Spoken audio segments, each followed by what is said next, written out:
Զրուցում ենք ազգային ժողովի ուժեղ Հայաստան խմբակցության պատգամավոր Հարություն Մնացականյանի հետ։ Երեկ տեղի ունեցավ Փաշինյան-Պուտին հեռախոսազրույցը ու դրանից հետո ռուսական կողմի տարածած հաղորդագրությունից պարզ է դառնում, որ կարծես թե ավելի է արագանում Հայաստանում ԵՄ-ի եւ ԵԱՏՄ-ի միջև ընտրության վերաբերյալ հանրաքվեի անցկացնելու անհրաժեշտությունը։ Սա ինչ է նշանակում Հայաստանի համար, եթե փորձենք հստակ ու ավելի պատկերավոր ներկայացնել։ Տեսեք, մենք այսքան միլիարդ 400 միլիոն դոլարի արտահանում ունենք գյուղմթերքերի տեսքով Ռուսաստան, այսօր այդ ամբողջ արտահանման այդ Ռուսաստան չէ, ընդհանուր արտահանում ունենք, որի առողջի բաժինը Ռուսաստանն է գնում, ու այսօր այս քաղաքականության, այս սխալ դիվանագիտության հետևանքով մեր բացառապես տուժում են մեր ֆերմերային տնտեսությունը։ Ինչպես տեսնում եք, իշխանությունը բացարձակ չի տուժում, հետնել ինքը իրան 5 միլիարդ դրամի ատել պարգևավճար է տալիս, իսկ այսօր ծաղիկ աճեցնողները, ձկնաբույսները, պտուղ բանջարեղեն աճեցնողները, հեսա սկսի դեղցի սեզոնը, նեկտարինի, սալորի արտահանման կանգնել են փաստի առաջ ու չեն կարողանում արտահանել։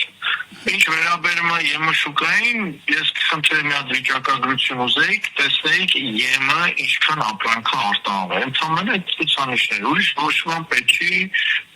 ընդհանուր պատկերը հասկանալու համար։ Պարոն Մնացականյան, Հայաստանի կառավարության հաղորդագրությունում էլ նշվում է, որ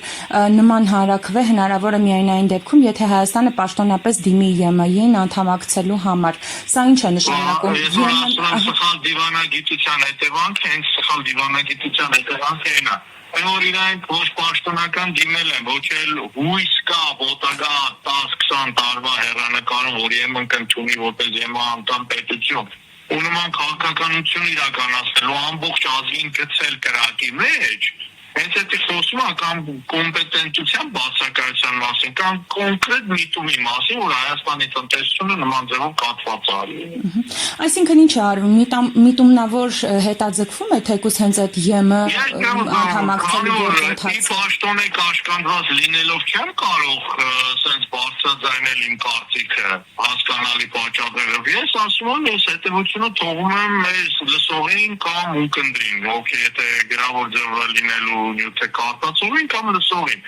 Ես թողում եմ հետևությունը իրանց, կամ իրանք կոմպետենտ չեն ու սենց քանդելով գնում են տնտեսությունը կամ միտումնավոր են անում։ Ես չգիտեմ, ես դրա պատասխանը չեմ կարող տալ։ Պարոն Մնացականյան, ոչ միայն տնտեսվարողները, օրինակ, չգիտեմ, ծաղիկ աճեցնողները, այլ առհասարակ սովորական Հայաստանի քաղաքացին։ Անդրադառնում ամբողջ բնակչության վրա, հասկանում եք, մարդիկ աշխատատեղեր են ստեղծել, այդքան ավելացած արժեք են ստեղծում, այսքան տնտեսությունը բարդ մեխանիզմի նման գործում է ու մի քանի ոնց որ այսպես ասած օղակ քայքայման եզրին է, ինքը մուլտիպլիկատիվ էֆեկտով անդրադառնալու է ամբողջ տնտեսության եւ բնակչության վրա, բնակչության ֆինանսական վիճակի վրա, ինչը մենք այսօր արդեն տեսնում ենք։ Եվ այս հարաբերությունների նման օրինակ վիճակը, օրինակ կարող է ազդել նաև գազի գնի բարձրացման վրա, որովհետև դա անհանգստացնող։ Եթե հասնի նրան, որ հանրաքվեը որոշեն, որ պետք է դուրս գան, բնականաբար գազի գինը լինելու է այն, ինչ որ Եվրոպայինն է լինելու։ Իսկ նման պարագայում, թե մեր ջերմատնային տնտեսությունները հիմա աշխատում են վնասով, որ հույս ունենալով ինչ-որ բան կբացվի, արդեն ամբողջությամբ ջերմատնային տնտեսություններ աշխատացել եւ ընդհանրապես տնտեսությունը, այդ էներգետիկայի ոլորտը հայտնվելու է շատ ոչ նախանձելի վիճակում։ Պարոն Մնացականյան, եւ ամփոփելով մեր իշխանությունը հայտարարում է, որ ցանկանում է բոլոր հարցերը լուծել գործընկերային եւ բարեկամական երկխոսությամբ, արդյոք այս մոտեցումը այսօր արդյունավետ է հարցերը լուծելու համար։ Գործընկերային մոտեցում տեսնում եք։ Գործընկերային մոտեցումով կլարի մի հսկա պետության ամբողջ երկրի դեմ։ Գործընկերային ես այդպես չեմ պատկերացնում, գործընկերայինը փոխըմբռնման, փոխօգնության միջոցով հարաբերություններ է, ոչ թե։ Մի խոսքով մեր վիճակը այնուամենայնիվ վատ է եւ ավելի է վատթարանում նմանատիպ հեռախոսազրույցներից հետո։ Այո։ Շնորհակալ եմ մեկնաբանության համար։